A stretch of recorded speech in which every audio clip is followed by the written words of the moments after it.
Bueno, desde Atenas me vine a pasar 5 días, que en realidad serán enteros 3 días y medio, a Londres. De acá estamos en el barrio de Tottenham. Vamos a llegar al Airbnb y ver qué tal está. Nos hospedamos en una zona residencial de Tottenham que está muy bonita. Les muestro un poco de cómo era y el Airbnb.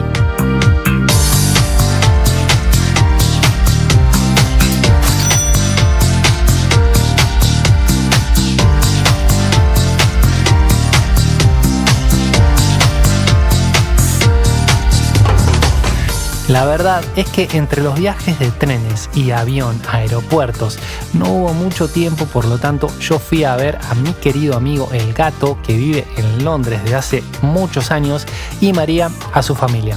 Arrancaríamos el tour por Londres al día siguiente. De todas maneras, mi amigo el gato me dio una buena bienvenida por la noche, mostrándome buena parte de la ciudad con unas birras en un bar típico inglés donde también picamos algo. Como buenos nómadas digitales, arrancamos el día trabajando en un Pret a Manger, o como se diga, en el centro, que es una cadena de café muy popular. Desde ahí comenzamos el recorrido por el barrio de Westminster y el primer punto fue el Palacio de Buckingham. Se trata de la residencia real, es decir, donde vive el rey, pero en la práctica no lo es. Se utiliza más bien ceremonialmente. Su inauguración como tal fue en 1705.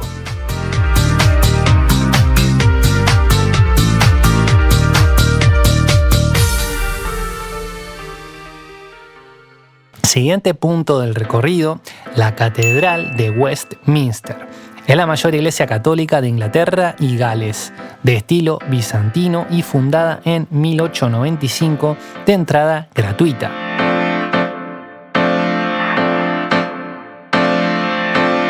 Y ahora sí, vamos a ver algo medieval y con mucha más historia. La abadía de Westminster. Aquí fue coronado Guillermo el Conquistador en 1066, luego de vencer en la batalla de Hastings a Harold II, que falleció en dicha batalla. Desde aquel día, aquí se han coronado a todos los reyes de Inglaterra y también se han celebrado sus bodas reales. La entrada es de pago y como todo este viaje fue un poco de improviso, el presupuesto había que cuidarlo. Londres es realmente una ciudad muy cara.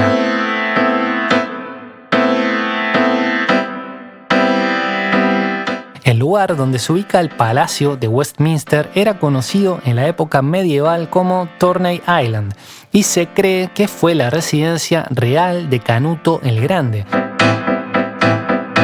El penúltimo monarca sajón de Inglaterra, Eduardo el Confesor, construyó un palacio real en Tourney Island casi al mismo tiempo que construía la abadía de Westminster, de 1045 a 1050. Tourney Island y las áreas circundantes se llamaron más tarde como Westminster, abreviación de las palabras West y Monastery, que en castellano sería Monasterio del Oeste. Enfrente a este palacio se encuentra una plaza muy bonita, el Parliament Square Garden, desde la cual hay buenas vistas al palacio y tiene monumentos dedicados a Churchill y otros líderes mundiales.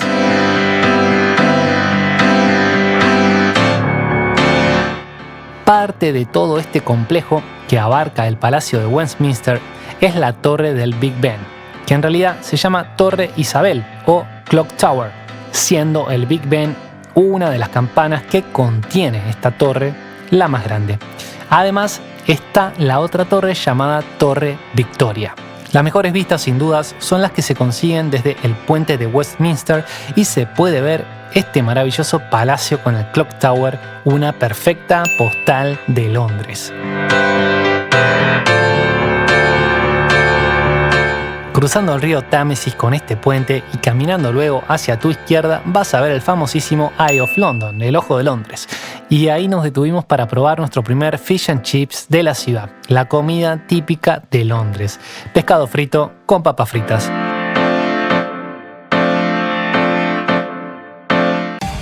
Yendo al encuentro de la familia de María, pasamos por la iglesia de St. Paul y el famosísimo Tower Bridge. Londres, de noche, tiene una belleza sublime.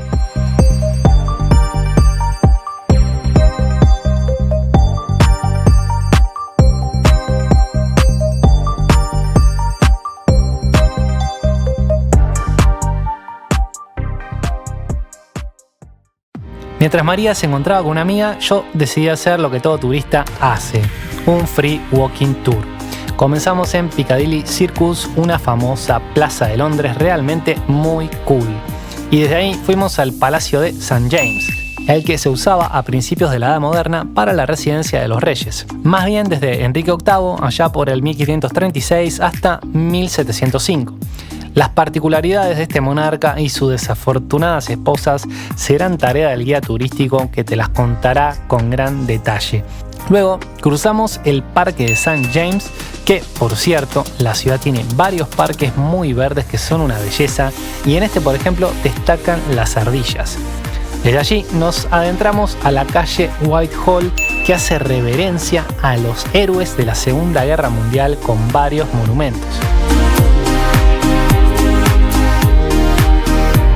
Por supuesto, el tour también nos mostró cosas que yo ya había visto en mi segundo día en Londres, pero decidí omitirlas ahora para mostrar lo que aún no les he mostrado.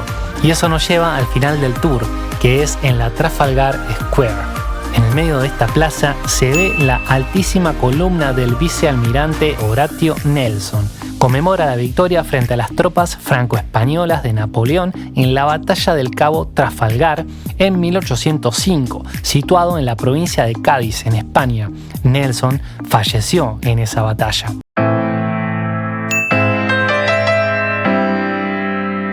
Desde allí me fui para el British Museum y me encontré con María. Pueden creer que el primer lugar al que entro tiene encima de Egipto, o sea, dije bueno, vengo a Egipto.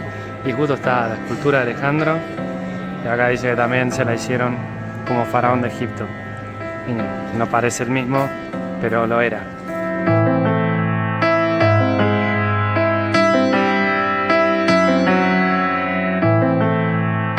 La verdad es que no debe gustarle a nadie ver que cosas de Grecia, Egipto y otras partes del mundo se encuentren en un lugar que nada tiene que ver. La historia a veces es injusta y estaría muy bueno que las piezas sean devueltas a sus lugares de origen, pero al menos el museo es gratuito y hay que reconocerlo, está increíble y dediqué todo el tiempo que pude a lo griego y romano.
Muy cerca del museo encontramos un buen bar típico inglés, The Marquis of Granby, para deleitarnos con unas buenas birras y sí, más fish and chips y otras delicias. Como argentino y amante del fútbol, no podía dejar pasar la oportunidad de ver el estadio del Tottenham, siendo que estaba hospedado tan cerca del mismo.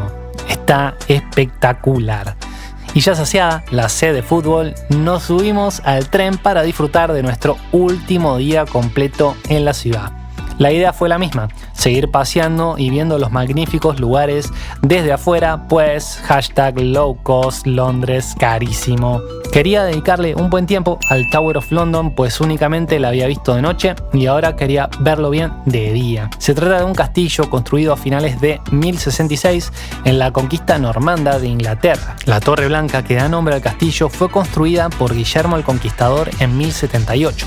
Fue usado como residencia real y se fue ampliando hasta fines de la Edad Media, cuando pasó a ser principalmente una prisión durante el reinado de los Tudor. Pero la historia de Londres comienza muchísimo antes, pues a pesar de haber habitado britones por la zona, fueron los romanos quienes fundaron la ciudad con el nombre de Londinium alrededor del 43 a.C. La estatua de Trajano y detrás las ruinas de los muros romanos nos recuerdan el pasado romano que con dicho emperador alcanzó su máxima extensión. Aunque Trajano posiblemente nunca estuvo en Britania, quizás Adriano hubiese sido un mejor ejemplo, pues él sí lo hizo y construyó el famoso muro de Adriano al norte de Inglaterra. Ubicados como estamos al extremo sureste de la Londinium romana, dentro del barrio de City de Londres, junto a los viejos muros y al castillo medieval, tenemos el famoso Tower Bridge, que no debe confundirse con el London Bridge, que está muy cerca. Y es otra de las postales de Londres donde querrás tener tu foto. Fue inaugurado en 1894 y realmente es impactante. Se puede entrar ya que opera a modo de museo, pero como todo en este video es low cost, no lo hemos hecho. Y con mi dosis de historia diaria satisfecha, dejé que María eligiera el siguiente punto y nos fuimos para el Borough Market.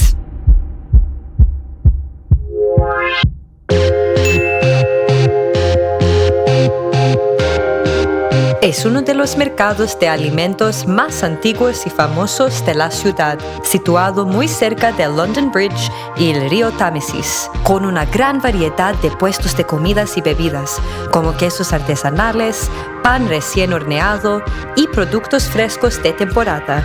Es un lugar perfecto para disfrutar de la cultura londinense, ya que es muy popular no solo para los turistas, sino también entre los locales.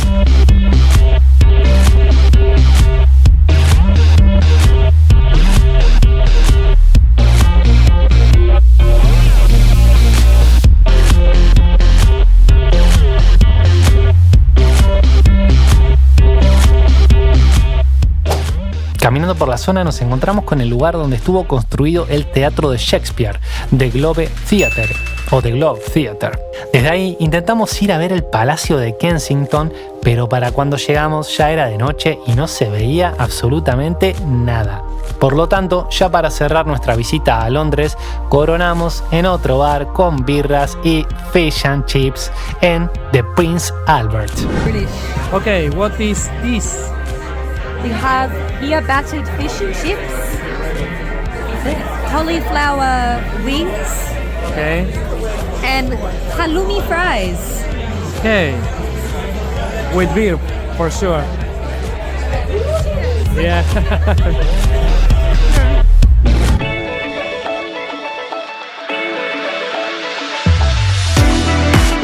Mi tren salía muy temprano, por lo tanto tuve que tomar el primer tren de la madrugada hacia el aeropuerto de Stansted y de ahí a mi querida Atenas. Londres es sin duda una ciudad increíble que hay que visitar. Debo reconocer que el contraste con Atenas, ciudad en la que vivía en ese momento, es muy grande. Se nota y mucho la diferencia en la urbanización de sus barrios y en el funcionamiento de muchas cosas. Me llamó mucho la atención el transporte público, que podés pagarlo con tu celular y en algún momento te llega el cobro de todo lo hecho durante esos varios días. Y es ahí cuando te querés matar. Es carísimo. Y lo peor de todo es que al ver semejante buen sistema de transporte y que todos lo pagan y es tan caro, tiene sus fallas, pues me comí un paro de tren justamente cuando más lo necesitaba, para ir al aeropuerto. No nos dieron solución alguna, en el medio del recorrido todos los pasajeros debieron abandonar el tren en un pueblito random y organizarse como podían para llegar al aeropuerto. Así que entre 3 personas más pedimos un Uber y lo dividimos entre los 3. Un tremendo estrés, pero afortunadamente todo salió bien. Para los que viven en Inglaterra probablemente no noten que sea caro porque tienen sueldos acorde a su nivel y costo de vida, por lo general, no. Pero para los que venimos de otro lugar debemos ajustar un poco los gastos. Se consigue hospedaje a un precio aceptable, pero en las afueras del centro de Londres. Y siendo el transporte tan caro te hace pensar si realmente vale la pena ahorrarte eso o mejor pagar algo más caro en el centro. El problema es que la ciudad es tan grande que si tenés pocos días vas a tener que usar el transporte público sí o sí para poder ver más cosas. Creo que 3 días y medio como nosotros tuvimos es un tiempo totalmente adecuado para visitar lo más importante de la ciudad. Como recomendación para comer barato y bien, siempre los kebabs o todo tipo de comida árabe o extranjera suele tener buenos precios y porciones considerables. Sinceramente, como dije antes, no estaba en mis planes viajar a Londres, pero surgió la posibilidad y agradezco que lo hice. No me animé a llevar el dron, pues no sabía qué onda con eso allá. Sin dudas volvería, pues no solo Londres, sino todo el Reino Unido es un lugar al que me encantaría dedicarle mucho tiempo por su impresionante historia. Es por eso que hacer un video de la historia de Londres con el poco tiempo que tuve allí y sin la preparación que dicha ciudad merece no me pareció aceptable para lo que considero yo mis estándares. Preferí hacerlo a modo blog y contar mi crónica del viaje, que es mucho más sencillo y para mucha gente más entretenido. Espero que te sirva mi experiencia o que la hayas disfrutado mientras te la contaba. Te espero en el próximo viaje. No te olvides de suscribirte, de darle me gusta y hacerme saber en los comentarios qué te pareció este video o cualquier cosa que quieras acotar. Nos vemos en el próximo viaje, como dije anteriormente. Gracias.